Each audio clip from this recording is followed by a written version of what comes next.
रेगिस्तान की तपती रेत, दूर दूर तक फैले पहाड़ और आसमान में जलता हुआ सूरज। ये वो दौर था जब इंसानियत अपने इम्तिहान से गुजर रही थी।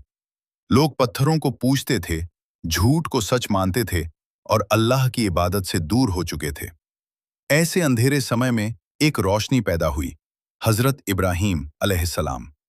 हजरत इब्राहीम अलैहिस्सलाम बचपन से ही अलग थे। उनके दिल में सच्चाई की तलाश थी। जब लोग मूर्तियों के आगे झुकते तो उनका दिल बेचैन हो जाता। वे सोचते, ये पत्थर जो खुद अपनी रक्षा नहीं कर सकते, ये इंसानों की क्या मदद करेंगे। उनकी यह सोच उन्हें बाकी लोगों से अलग बनाती थी। समय बीतता गया और उनका ईमान मजबूत होता गया। उन्होंने लोगों को अल्लाह की तरफ बुलाना शुरू किया, लेकिन यह रास्ता आसान नहीं था। उन्हें अपने ही लोगों का विरोध सहना पड़ा, यहां तक कि उनके अपने पिता ने भी उनका साथ नहीं दिया। मगर इब्राहीम अलैहिस्सलाम का भरोसा सिर्फ अल्लाह पर था। एक दिन उन्होंने फैसला किया कि वो अपने समाज को सच्चाई दिखाएंगे। उन्होंने मूर्तियों को तोड़ दिया ताकि लोग समझ सकें कि ये बेबस हैं। जब लोगों को ये पता चला तो वे गुस्से से भर गए।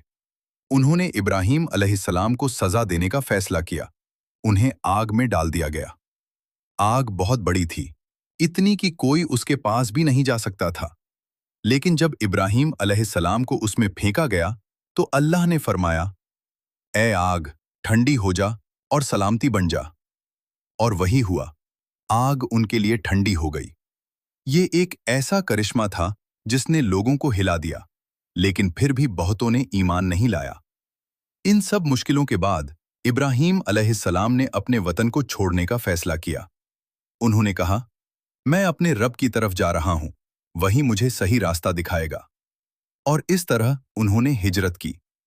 यात्रा के दौरान उनकी मुलाकात एक नेक और पाक दामन औरत से हुई, हजरत सारा अलैहिस्सलाम। वो बेहद समझदार, सब्र करने वाली और अल्लाह पर यकीन रखने वाली थीं। उनकी जिंदगी भी आसान नहीं थी, लेकिन उनका ईमान मजबूत था। हजरत इब्राहीम अलैहिस्सलाम और हजरत सारा अलैहिस्सलाम की मुलाकात एक सादगी भरे माहौल में हुई। न कोई शाही ठाट बाट, न कोई दिखावा, बस सच्चाई, ईमान और अल्लाह की रजा। जब इब्राहीम अलैहिस्सलाम ने सारा अलैहिस्सलाम के बारे में जाना तो उन्हें महसूस हुआ कि यह औरत उनके मिशन में उनका साथ दे सकती है। उन्होंने अल्लाह से दुआ की और फिर निकाह का फैसला किया। निकाह का दिन बहुत सादा था। कुछ गवाह, कुछ खजूर और दिलों में अल्लाह का नाम। न कोई बड़ी महफिल, न कोई शोर शराबा, बस बरकत ही बरकत। हजरत सारा अलैहिस्सलाम ने भी इस रिश्ते को पूरी सच्चाई से अपनाया। उन्होंने अपने शौहर के मिशन को समझा और हर कदम पर उनका साथ देने का वादा किया। ये शादी सिर्फ दो लोगों का मिलन नहीं थी, बल्कि ये दो ईमानों का संगम था।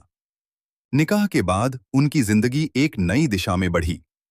वे जगह जगह जाते, लोगों को अल्लाह का संदेश देते। मुश्किलें आती, लोग विरोध करते, लेकिन सारा अलैहिस्सलाम हमेशा इब्राहीम अलैहिस्सलाम के साथ खड़ी रहीं। एक बार जब वे मिस्र की तरफ गए तो वहां के बादशाह को सारा अलैहिस्सलाम की खूबसूरती के बारे में पता चला। उसने उन्हें अपने महल में बुलाया। यह एक कठिन परीक्षा थी, लेकिन अल्लाह ने उनकी हिफाजत की। बादशाह ने जब उन्हें नुकसान पहुंचाने की कोशिश की तो वो खुद ही परेशानी में पड़ गया। आखिरकार उसने सारा अलैहिस्सलाम को इज्जत के साथ वापस भेज दिया। इस घटना के बाद उनका ईमान और भी मजबूत हो गया। उन्होंने समझ लिया कि जो अल्लाह पर भरोसा करता है उसे कोई नुकसान नहीं पहुंचा सकता। वक्त गुजरता गया, लेकिन एक कमी उनके दिल में बनी रही, औलाद की। दोनों बूढ़े हो रहे थे, लेकिन उनके घर में बच्चे की किलकारी नहीं गूंजी थी। फिर भी उन्होंने सब्र किया और अल्लाह से उम्मीद नहीं छोड़ी। एक दिन फरिश्ते उनके घर आए और उन्हें खुशखबरी दी कि उन्हें एक बेटा होगा, हजरत इसहाक अलैहिस्सलाम। ये खबर सुनकर वे हैरान भी हुए और खुश भी, क्योंकि यह एक मोजिज़ा था, बुढ़ापे में औलाद का मिलना। इस तरह उनकी शादी सिर्फ एक रिश्ते की शुरुआत नहीं थी, बल्कि यह एक ऐसी कहानी थी जिसमें सब्र, ईमान, कुर्बानी और अल्लाह पर भरोसा सिखाया गया।